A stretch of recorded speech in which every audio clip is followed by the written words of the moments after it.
All right, guys, today we're going to look at turtle guard or turtle position, how to get the back. There's 4 ways we're going to look at getting the back. And you can force these ways, or you can react to the person's reaction. Who was here last night? Janos, Ronnie, Nate. So it's just a recap of that stuff. So please get into turtle. So we got turtle position here. All right, he's doing a great job. He's nice and tight. He's not giving me a lot of space. So first we're going to do the first option, which is a typical, I get my seatbelt grips and I roll him through. Okay, just remember for this position, I wouldn't recommend it for self-defense or MMA. You can, definitely can. But if you have a guy in a very good turtle position, this is a very dominant position, I don't think you need to get the hooks unless the guy has some grappling knowledge. Then you can control him, and we'll talk about that now. So here, he's very tight, this is a very jiu-jitsu response because he knows he can get his back taken, he can get the hooks, he can get choked. So he's doing a good job defending just by his reaction.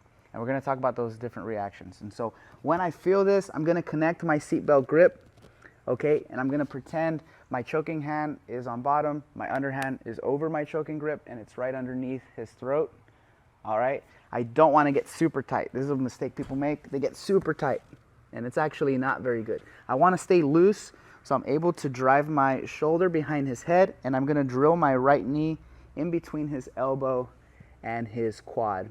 And so it looks like this. Allows space for the bottom and the top, and now I can start choking. If he doesn't give me that grip, or he's not coming into the turn, I'm going to get the same grip, and I'm going to hop to the other side with the exact same grips. So I get my position this way, I'm going to hop, and my knee is going to drive in between that elbow and that quad or that knee. And so I'm going to jump here and turn him and bring him all the way to the other side, always to the choking side. Okay? So that's option 2. Option 3, let's say he doesn't connect and I'm not able to get my seatbelt grip. All I'm going to do is switch positions this way and do the same thing. It's going to feel awkward, but I'm actually going to be able to roll him a little bit more because as I turn him this way, I can even grip maybe his wrist or his forearm, and I jump, and this is going to come over the shoulder without even connecting my hands. And I stay on this side. So now I'm able to control and choke to this side. Notice I didn't bring him all the way to this side. So that's a third option. And finally, the fourth option. This is a more judo response, a more strongman response, a more self-defense response. He doesn't train a lot of jiu-jitsu, or maybe he does, and he knows that you're going to try to take his back, and they're stubborn anyway. They're going to put out their hands like this. Yeah, super stiff. Very hard to take their back, especially when they're bigger than you. So I tried all of these. He's just not going. He's not going. All right, real simple. Go double unders, and I'm just going to hop to his back and get the hooks. And when I do this, I get my hooks here. I go double unders. The reason I go double unders, if he tries to tripod, like sweep me, pick his butt up in the air, I'm pretty safe with the double unders. I'm not going anywhere. And then I can sprawl him out, really put weight on him. If it's self-defense, it's a great position. If it's not competition, or if it is competition, more sport jiu-jitsu, then you just wait him out. If it's MMA, stay on top. I wouldn't go for arm bars. I wouldn't go for chokes just yet. Just stay out, and you can actually punch underneath. I like punches underneath because they're subtle, and they also are conservative, so you're not taking a risk. If I go over the top, he can pull my hand down and throw me over. So I like to stay underneath. Maybe one shot, but most of my shots are staying underneath. If you're more competition, just wait him out till he gets tired, and then go for the choke. Okay, so you have 4 options. Your basic back take, the same grip to the opposite side, your switching grips to the opposite side, and basic hooks, double unders. Double unders is not a threat, but it allows you to stabilize position before you can start attacking. Okay, any questions? Yeah. Do you get points for having the double unders? Yes, you get points for, so if you're going to compete in jiu-jitsu, you get points so long as you have your hooks.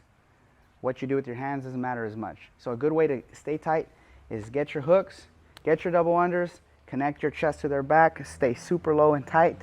You don't risk anything because you're not going for chokes, but you're getting the points. Okay, it's a great way to control someone too, for like law enforcement, self-defense. Without hurting them, you can control them, sprawl them out, and then help can arrive, or you can even get up and get away if you need to. But yes, you do get points. If you rush the position and you triangle your legs, you don't get points. I don't agree with it, but that's just the rule. So a lot of people do that. Maybe in MMA they triangle their legs, great control. They want to see control of the hooks because it is harder to control someone that way. So that last one where you had your hooks in, if I go flat, you have danger of hurting your knee?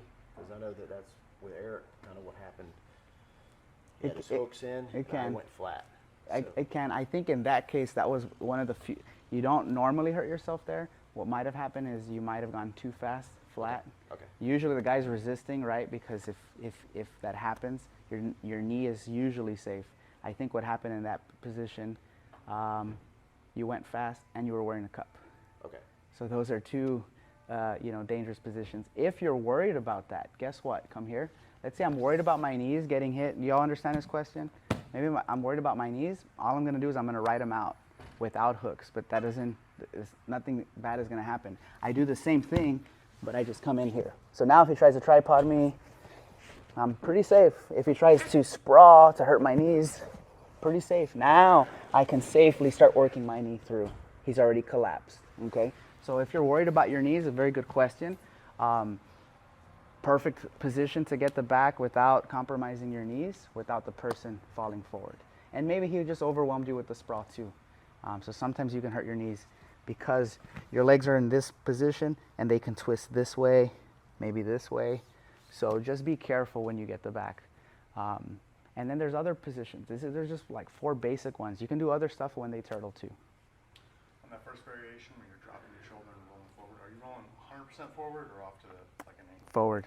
Forward, yeah. Usually people think it's to the angle. The problem with the angle is they're trying to peel the person off to them. This is more of a choke. If he doesn't turn, he chokes himself, right? Unless they're very, very strong, they'll avoid the choke.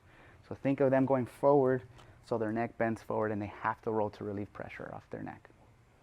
Okay, good questions, guys. Anyone else? All right, let's drill this position. 1, 2, 3.